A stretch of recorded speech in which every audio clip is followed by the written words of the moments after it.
नमस्कार दोस्तों, इतिहास के पन्ने की इस विशेष सीरीज में आज मैं आपसे बात करूंगा शिवाजी व अफजल खां के मध्य हुए 10 नवंबर 1659 के प्रतापगढ़ के युद्ध की।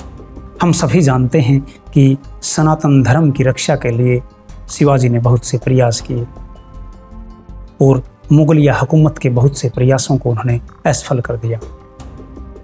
उन्हीं प्रयासों में से एक प्रयास था प्रतापगढ़ का युद्ध। जैसा कि हम जानते हैं, शिवाजी के पिताजी शाहजी राजे भोंसले व उनकी माँ जीजाबाई बहुत धार्मिक विचारों के थे। अफजल खां बीजापुर रियासत के सबसे विश्वास पात्र जनरल थे। बीजापुर के नवाब और बड़ी बेगम साहिबा उनका सब बातों में सहयोग लिया करते थे। खुद शिवाजी भी अफजल खां से पैर रखते थे।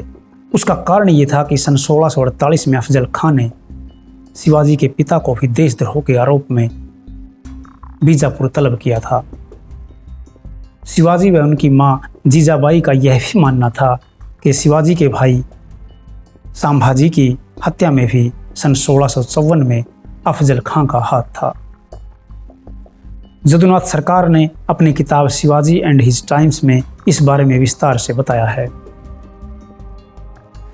बड़ी बेगम साहिबा सारी बड़ी जिम्मेदारियां अफजल खां को दिया करती थी। नवाब के रहते हुए और उनकी मृत्यु के बाद भी जब 3 या 4 जनरलों की हत्या की गई, उनमें से एक जनरल की हत्या में अफजल खां का हाथ भी माना जाता है। लेकिन बीजापुर रियासत के लिए अफजल खां का होना बहुत ज़रूरी था, या ये कह सकते हैं कि बीजापुर की रियासत में अफजल खां की ज़रूरत महसूस की जाती थी, इसलिए उसके सामने कोई बोलने के लिए तैयार न था। बड़ी बेगम साहिबा ने शिवाजी की प्रतापगढ़ और बीजापुर के आसपास बढ़ती हुई गतिविधियों को देखकर एक दिन खुले दरबार में ये कहा कि आप में से कोई ऐसा योग्य व वीर सैनिक है जो शिवाजी को रोक सके। एक ही झटके में अफजल खां ने कहा कि मैं उसे लोहे के पिंजड़े में बंद करके एक चूहे की तरह जिंदा बीजापुर लेकर आऊंगा। और वो अप्रैल सन 1659 में इस अभियान में जुट गया। जब वह प्रतापगढ़ के लिए निकला तो रास्ते में पड़ने वाले अनेक मंदिरों को उसने नुकसान पहुंचाया। अफजल खां की सोच ये थी कि वो अगर मंदिरों को सनातन पर चोट करेगा तो शिवाजी हतोत्साहित व आग बबूला होकर या जल्दबाजी में खुले मैदान में लड़ने के लिए तैयार हो जाएगा। लेकिन शिवाजी ने बड़ी सूझबूझ का परिचय दिया और वो अफजल खां की हर गतिविधि पर नज़र बनाए हुए था। और अफजल खां अनेकों मंदिरों, छोटे राजाओं, सेनापतियों, जनरलों को मौत के घाट उतारता हुआ, नुकसान पहुंचाता हुआ शिवाजी की तरफ बढ़ रहा था। और शिवाजी अपनी सैन्य तैयारियों में लगे हुए थे। फलटन के देशमुख निंबालकर को धमकी देकर भी अफजल खां ने 2 लाख रुपए वसूल कर लिए थे, जो कि उसकी सेना के खर्च में काम आए। अफजल खां को अपनी ताकत पर बहुत बड़ा भरोसा था। उसे लगता था कि वो अनेक प्रकार के छल व द्वेष से शिवाजी को हराकर बीजापुर ले जाएगा। इसके लिए उन्होंने रास्ते में ही एक लोहे का पिंजरा बनवाया ताकि वह शिवाजी को उसमें कैद कर सके। प्रतापगढ़ के बहुत नज़दीक पहुंचकर उन्होंने अपने संदेशवाहक कृष्णा भास्कर के जरिए एक संदेश शिवाजी तक भेजा कि अगर आप हमारे साथ मिल जाएं या आत्मसमर्पण कर दें तो आपको ससमान आपका जीता हुआ राज्य व सारे दुर्ग सौंप दिए जाएंगे। इसके लिए अगर आप चाहें कि आपको दिल्ली न जाना पड़े, उसकी भी आवश्यकता महसूस नहीं होगी।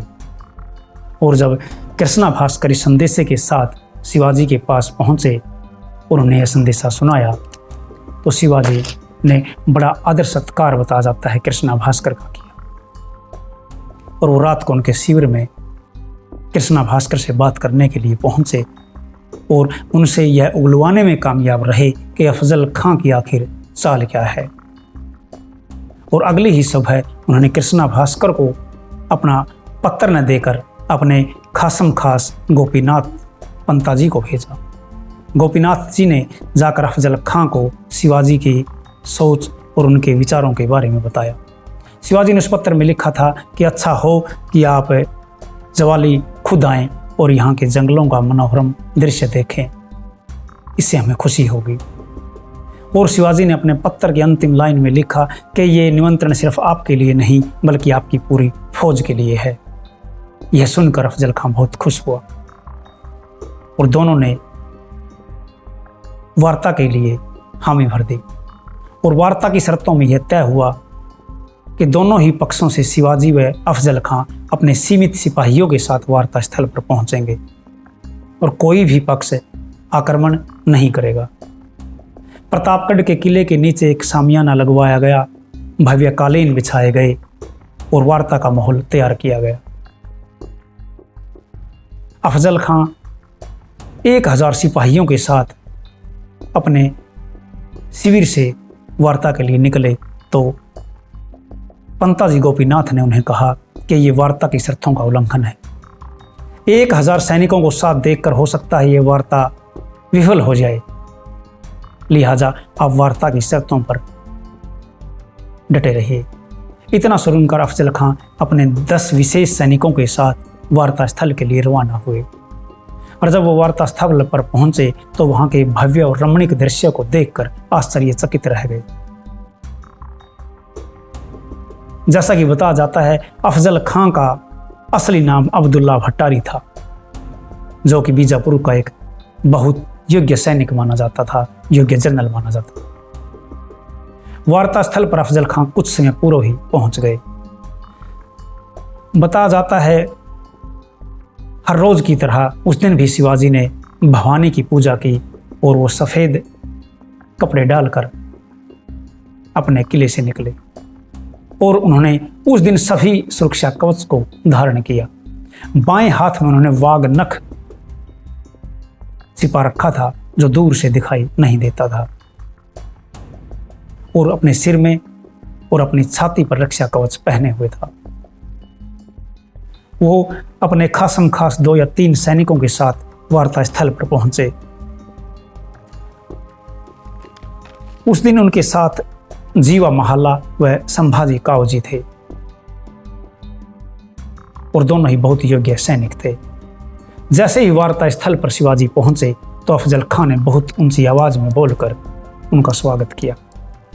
उन्हें इतने शानदार सामियाने व कालीने बिछाने के लिए कहा तो शिवाजी की प्रतिक्रिया सुनकर अफजल खां बहुत खुश हुआ और उन्होंने दोनों बाहें फैलाकर शिवाजी को अपनी तरफ बुलाया। जैसे ही शिवाजी उनसे गले मिलने के लिए आगे बढ़े तो अफजल खां एक बहुत तगड़ी कद काठी का सैनिक था। उन्होंने अपनी बाएं बाजू से शिवाजी की गर्दन को दबा लिया। इसी प्रथम प्रयास में शिवाजी उसकी नीयत को भांप गए, लेकिन इतनी ही देर में अपनी दाएं बाजू से भी अफजल खां ने शिवाजी को बुरी तरह जकड़ दिया। जैसे तैसे करके बहुत जल्दी से शिवाजी अफजल खां की बाजुओं से अपने आप को छुटाने के लिए प्रयास कर रहे थे तो अफजल खां ने अपने हथियार से शिवाजी पर आक्रमण कर दिया, लेकिन सुरक्षा कवच पहने होने की वजह से शिवाजी पर इसका कोई असर नहीं हुआ। इतनी ही देर में शिवाजी बहुत फुर्ती से अपने बाएं हाथ को अफजल खां की पकड़ से बाहर कर गया और बाएं हाथ में वाघ नख से अफजल खां पर वार कर दिया और यह वार इतना तीव्र और तीखा था कि अफजल खां बुरी तरह से घायल हो गए और फिर एक दूसरे हथियार से भी अफजल खां पर वार कर दिया। 2 वारों को अफजल खां सहन नहीं कर पाया और जमीन पर गिर गया। पास में ही खड़े अफजल खां के एक सैनिक ने शिवाजी के सिर पर आक्रमण किया, लेकिन सुरक्षा कवच पहने होने के कारण शिवाजी इस वार से बच गए। जैसे तैसे करके अफजल खां के सैनिक अफजल खां को वहां से उठा ले गए, लेकिन जैसे ही अफजल खां को वो पालकी के पास लेके गए तो शिवाजी के खासम खास सैनिक जीवा महल्ला ने उन पालकी वालों पर आक्रमण कर दिया और अगले ही क्षण अपनी तलवार से अफजल खां का सिर धड़ से अलग कर दिया। इतना देखते ही अफजल की सेना में भगदड़ मच गई और बहुत जल्द शिवाजी ने किले पर पहुंचकर बिगुल बजाया और बिगुल के बजते ही शिवाजी की सेना आक्रामक हो गई।